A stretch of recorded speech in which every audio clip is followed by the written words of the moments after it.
June 3rd, 1956. The Cotton Club, 142nd Street, 11:18 p.m. Mayme Johnson stood in an emerald green dress, celebrating her birthday with 12 friends. The band played Duke Ellington, champagne flowed, and laughter filled the air. Then Tommy the Tongue Rossetti stumbled past her table. Drunk on power and gin, the 28-year-old Genovese enforcer stopped, turned, and looked directly at Bumpy Johnson's wife and said one word, "Whore," loud enough for 50 witnesses to hear. The band stopped mid-note, glasses froze mid-air, and the entire Cotton Club went silent. This was neutral territory, the Switzerland of Harlem, and everyone knew what came next, except Tommy kept walking, laughing, like he'd just told the funniest joke in New York. Mamie's hands trembled as her friends surrounded her, and for the first time anyone could remember, tears rolled down her face. Bumpy Johnson wasn't even there. He was 3 blocks away on Lenox Avenue settling a dispute over numbers territory. But word travels fast in Harlem. By 11:47 p.m., 29 minutes after the insult, Bumpy received the call. Witnesses say he went completely silent with no rage. No threats, no broken furniture, just 6 words. "Tell Mayme I'll handle it." What happened in the next 72 hours would send a message so brutal, so calculated, that the 5 families would never disrespect a Harlem wife again. 3 days later, a small package arrived at Vito Genovese's Manhattan office with no return address, no note, just tissue paper, and inside that tissue, Tommy's tongue. But Tommy made 3 fatal mistakes that night. The first, he said it. The second, he laughed. The third, he walked out alive. Because Bumpy's revenge wasn't designed for speed, it was designed for legend. To understand why this one word sealed Tommy's fate and changed the rules of engagement between Harlem and the mob forever, you need to know 3 things. Who Mayme Johnson really was, why Tommy thought he was untouchable, and what Bumpy Johnson did when respect turned to war. Mayme Hatcher Johnson wasn't just Bumpy's wife. She was educated, the daughter of a preacher, and married Bumpy in 1948 when he was transitioning from street muscle to strategic mastermind. She wasn't arm candy. She was the architect behind Bumpy's transformation from enforcer to godfather. She read contracts, negotiated deals, and taught Bumpy that intelligence beat violence every single time. The Cotton Club was neutral territory in 1956, a place where mob and Harlem coexisted, where business got done without bloodshed. It was the Switzerland of organized crime. Disrespecting someone there violated every unwritten rule. But 1956 was different because the Appalachian meeting in November 1957 was coming. Federal heat was building, and the Italian Mafia was testing boundaries to see how far they could push. And Harlem? They thought Harlem could be pushed. Enter Tommy the Tongue Rossetti. 28 years old, Genovese family soldier who earned his nickname from his smart mouth, not his fate, though the irony would become legend. Vito Genovese's lieutenant had sent him to Harlem with one job: remind the uptown players who really ran New York. Tommy had already intimidated 3 black numbers operators in Brooklyn, squeezed them for higher protection payments, and made them bow. He grew overconfident. $15,000 a month flowed from Harlem to the Genovese family through numbers, gambling, and protection. Tommy wanted to double it and thought disrespecting Bumpy's wife at the Cotton Club would show weakness, make Bumpy negotiate from fear. He miscalculated. When Mayme left the Cotton Club that night with tears streaming down her face, it was the first time anyone saw her cry in public. Her friends tried to console her while the club manager immediately called Bumpy saying, "I got bad news, Bump." In 1956, Harlem, disrespecting a gangster's wife wasn't just personal. It was a declaration that you viewed him as weak, his territory as conquered, his power as theater. This wasn't about $15,000 in monthly payments. This was about $2 million annually in gambling. Numbers and protection all dependent on respect. You lose everything. Bumpy arrived at the Cotton Club within 20 minutes, and witnesses say his face showed nothing, no anger, no emotion, just cold calculation. His inner circle wanted blood immediately with guns loaded, cars ready, just give the word. But Bumpy asked 3 questions. Where does Tommy live? Who does he love? And who delivers Genovese's mail? His men looked confused because they wanted war, but Bumpy wanted information. Because what Bumpy understood, what Tommy never learned, is that revenge isn't about erasing the disrespect. It's about making sure it never happens again. And for that, you need theater. Tommy thought power came from fear, but Bumpy knew it came from precision. Tommy wanted to be respected, but Bumpy was already respected. That's why only one of them would see the end of the week. For 48 hours, nothing happened. Tommy bragged to his crew about putting that uptown queen in her place and told his Genovese bosses he'd softened up the Harlem situation. He even sent flowers to the Cotton Club as a joke, black roses with a note, for the whore. He thought he'd won. But on June 5th, 1956, at exactly 6 a.m., Tommy Rossetti's world started to disappear, one piece at a time.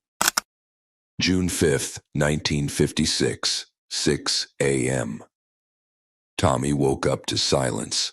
His girlfriend wasn't in bed, not in the bathroom, not in the kitchen, just gone. He walked outside to his car, a 1955 Cadillac Eldorado in candy apple red, his pride, but the parking spot was empty, not stolen, just gone, like it never existed. Tommy's hands shook as he lit his first cigarette of the morning, thinking probably nothing. She took the car and went shopping, yeah. He called her apartment, but the line was disconnected. He drove there, borrowed his neighbor's Buick, and found the building superintendent changing locks. "Where's Angela?" Tommy demanded. "Who?" "Angela Moretti, apartment 4B. The super checked his clipboard saying no Angela here. Apartment's vacant, been vacant 3 days. Tommy's cigarette fell from his lips. He made 14 phone calls that morning to his Genovese crew, his lieutenant, even Carmine Esposito himself. 0 callbacks. By noon, paranoia had set in because everywhere Tommy looked he saw familiar faces, Harlem faces, standing on corners, sitting in cars, walking behind him. Not threatening, not approaching, just watching. At 3 p.m., Tommy returned to his apartment building and found a single black rose on his doorstep with a note attached. Tick-tock. Sweat soaked through his undershirt and his hand trembled, lighting his 4th cigarette in an hour. 227 people lived on Tommy's block, but not one of them saw who took his car. Not one heard Angela leave, and no one saw anything. That's when Tommy understood this wasn't random, this was orchestrated. His favorite restaurant, closed for renovations. The bar where he ran his numbers, suddenly under new management. The tailor who made his suits, moved to Jersey. Every piece of Tommy's life was being erased systematically, professionally, like a ghost was wiping him from existence. By 6 p.m., Tommy was frantic and had 2 choices. Run to Miami and never look back, or face his boss and ask for protection. He chose wrong. At 9 p.m., Tommy walked into the Palma Boy Social Club on Mulberry Street in Little Italy, Genovese territory, supposedly safe. He expected protection but found Bumpy Johnson sitting across from Carmine Esposito. The room had 8 men where 7 were Genovese soldiers with hands near their weapons and faces hard. But the one who controlled that room wore a Harlem suit. Bumpy didn't stand, didn't speak, just slid a manila envelope across the table. Tommy's eyes went to it, then to Carmine, then back to Bumpy. "Open it," Carmine said quietly. Inside were photographs. Angela, alive and unharmed, sitting in a Harlem apartment under Bumpy's protection. Receipts for Tommy's Cadillac sold to Harlem businessmen for $1 with legal transfer and notarized. Lease termination for Angela's apartment signed by a landlord who owed Bumpy 3 favors. Every piece of Tommy's life, documented and controlled. Carmine looked at the photos, looked at Bumpy, looked at Tommy, and his face said everything. "You brought this to our door." Bumpy's first words in that room came calm as Sunday morning. "Your boy disrespected my wife." What happened in the next 4 minutes would become legend, not because of what Bumpy said, but because of what he didn't have to say. Bumpy leaned forward with fingers steepled and eyes locked on Carmine, not Tommy. June 3rd, 11:18 p.m. The Cotton Club, neutral territory. My wife's birthday, 50 witnesses. He let that sit before adding, "Your soldier called her a whore." Tommy tried to speak, saying it was just words, Bump. I was drunk, but Bumpy cut him off ice cold. Words are all we got. You chose yours. Carmine's jaw tightened because he'd heard about this and hoped it would blow over. It wasn't blowing over. Bumpy pulled out a second envelope, thicker this time, and receipts spilled onto the table. $47,000 weekly. That's what flows from Harlem to your family through numbers, gambling, and protection. Carmine's eyes narrowed. Flowed. Bumpy corrected with past tense. I stopped it 2 days ago. The room temperature dropped 10 degrees as Bumpy continued. That's $2.4 million annually, gone, until the disrespect is addressed. Tommy watched his boss's face and saw the calculation happening behind those eyes. His life versus $2.4 million. The math wasn't even close. I'm not asking for permission, Carmine, Bumpy said. I'm giving you a choice. You handle him your way, or I handle him mine. But either way, he pays for what he said. The genius wasn't the threat. It was the economics. Bumpy had framed this as business, not emotion. Made it a numbers game, and in organized crime, numbers always win. Carmine's body language shifted as he leaned away from Tommy and toward Bumpy. In that moment, Tommy stopped being a Genovese soldier and became a business expense. What Carmine said next would echo through organized crime for decades. 6 words that changed the rules forever. You disrespected this man's wife? Fix it. Tommy's voice cracked, saying, Carmine, please. But Bumpy shook his head slowly.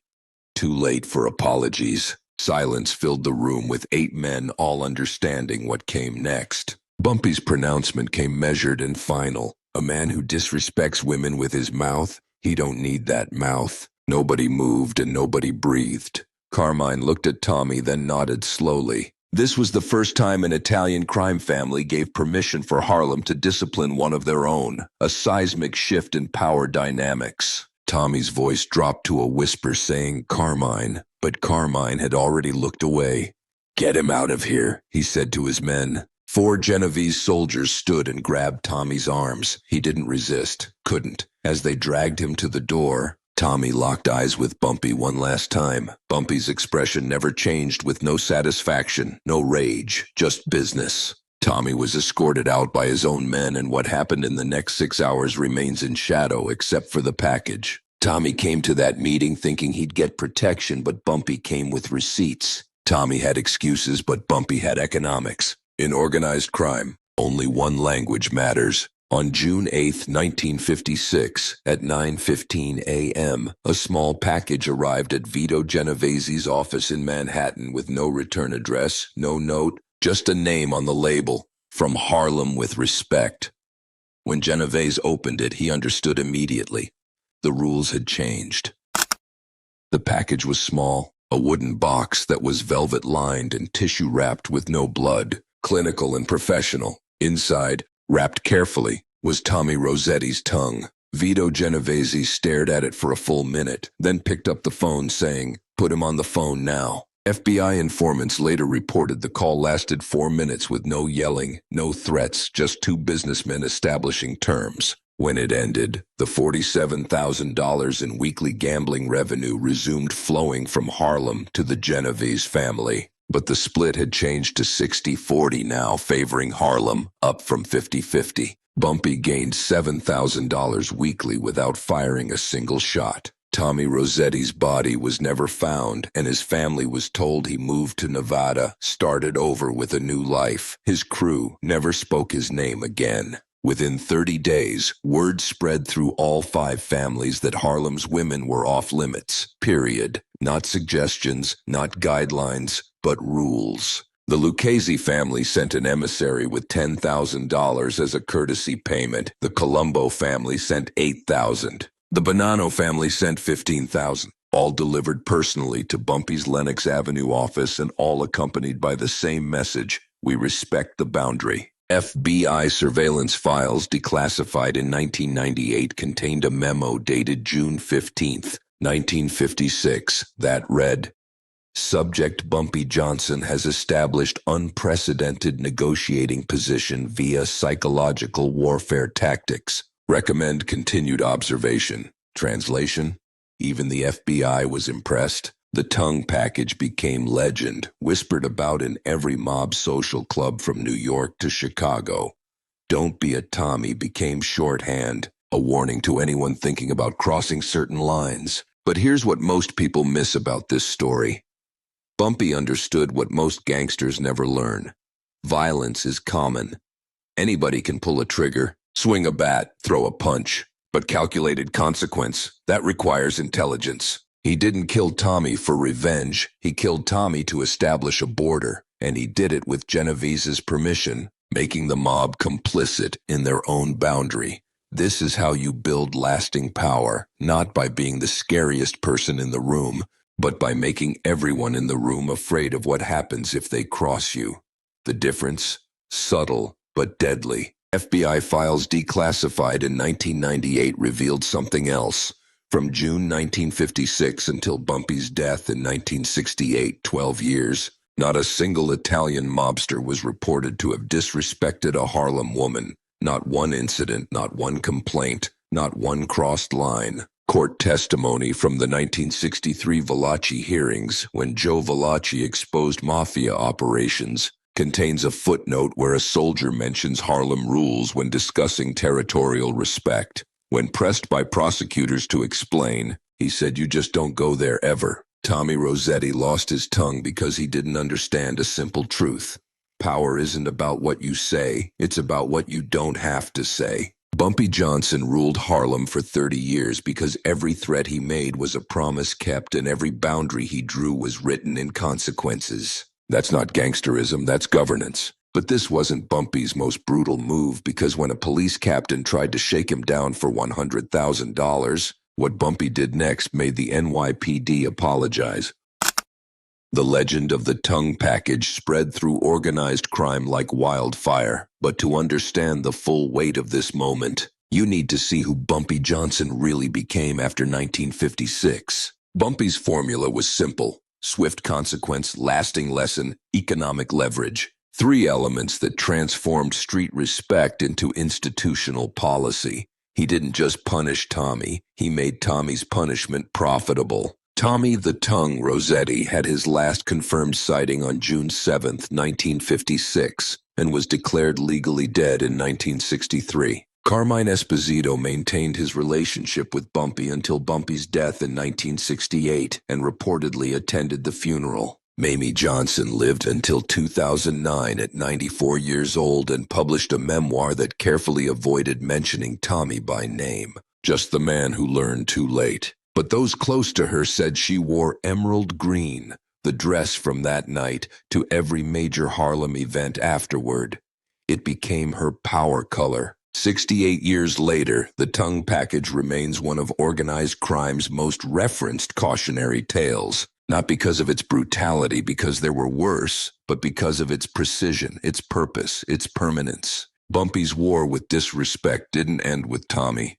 When NYPD Captain William Reardon walked into Bumpy's club, slapped $100,000 in protection demands on the table, and threatened to burn Harlem down, what happened next made the police commissioner personally apologize to Harlem. The weapon Bumpy used? Not guns, not money, but information. Watch the next video to discover how Bumpy Johnson made the NYPD bow. The legend of Bumpy Johnson isn't built on violence, it's built on consequence. And the lesson Tommy Rossetti learned, the one that cost him his tongue, is still being taught today. Respect Harlem's queens or pay the price every single time.